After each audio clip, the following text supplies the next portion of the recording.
It's another great day to invest in who God has created you to be in His fullness. I'm so excited to jump in today. This has been stirring in me for some time, and God's finally releasing me to share a little bit about it.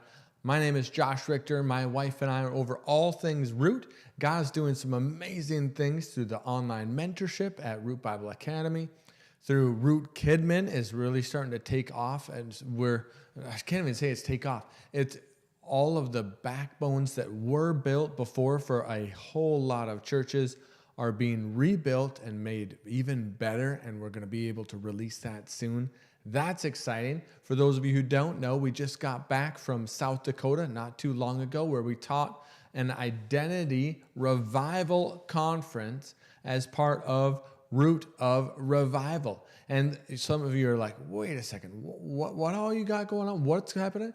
Go to rootbible.com to find out more. It's also where you can sow into the ministry, because God is doing some big things through Root, and you can be a part of that.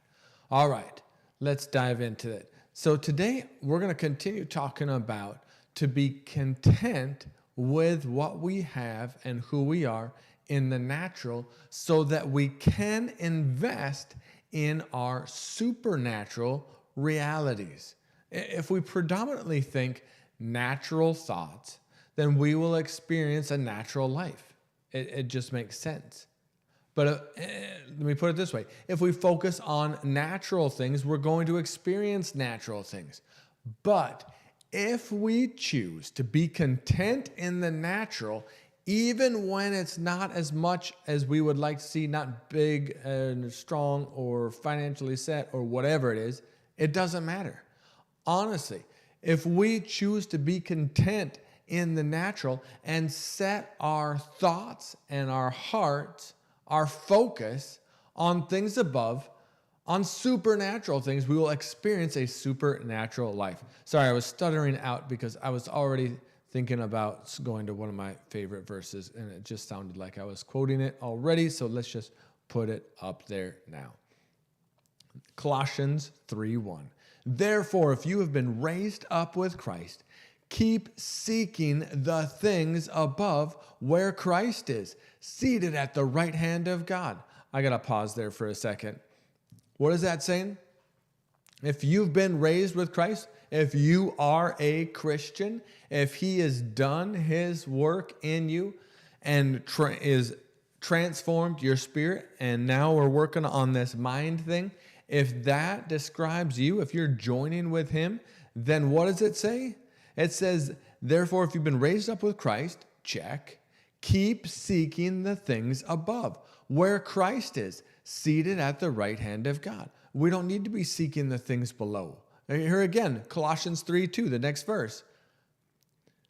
Set your mind on the things above, not on the things that are on this earth. For you have died, and your life is now hidden with Christ in God. All of those other things, the natural things, are irrelevant. Now, let's go to verse 4. When Christ, who is our life, is revealed, then you also will be revealed with Him in glory. That glory right there is not talking about once you get to heaven, just suffer through now, and once you get to heaven, life will be better. We don't know how, it'll just be less bad. No, that's not at all what it's talking about. It's talking about stepping into His glory in this natural realm, where all these things will be provided for you. Remember, we talked about Matthew 6:33 yesterday. Seek first the kingdom of God and His righteousness, and all these things will be added.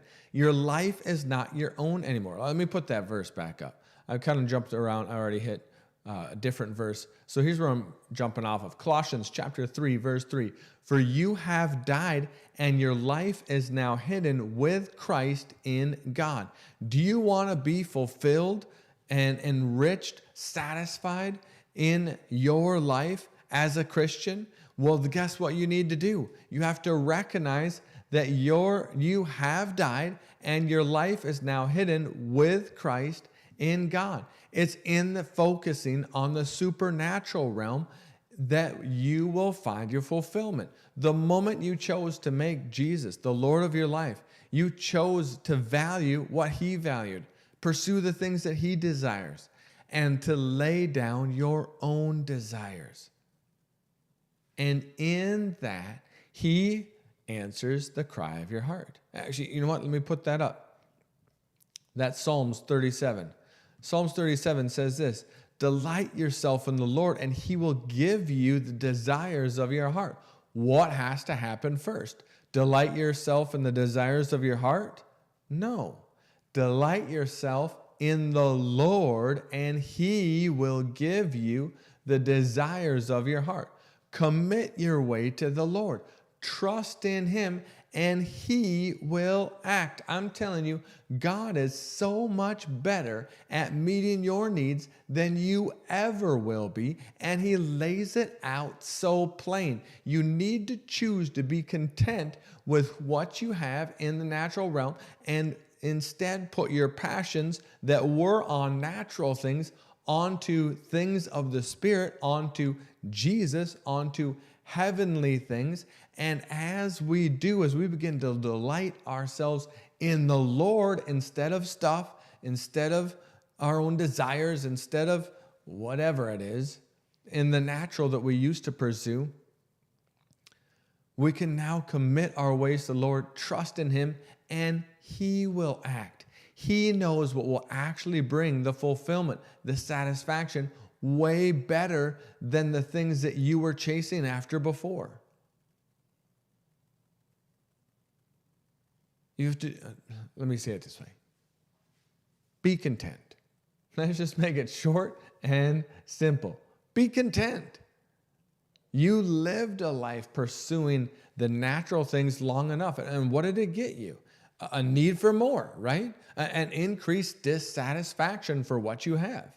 But when you choose to be content in whatever situation you are and begin to pursue him, pursue his values, delight in the Lord, you will find true contentment and satisfaction, and you will have all these things added unto you as well. Let's go to another verse.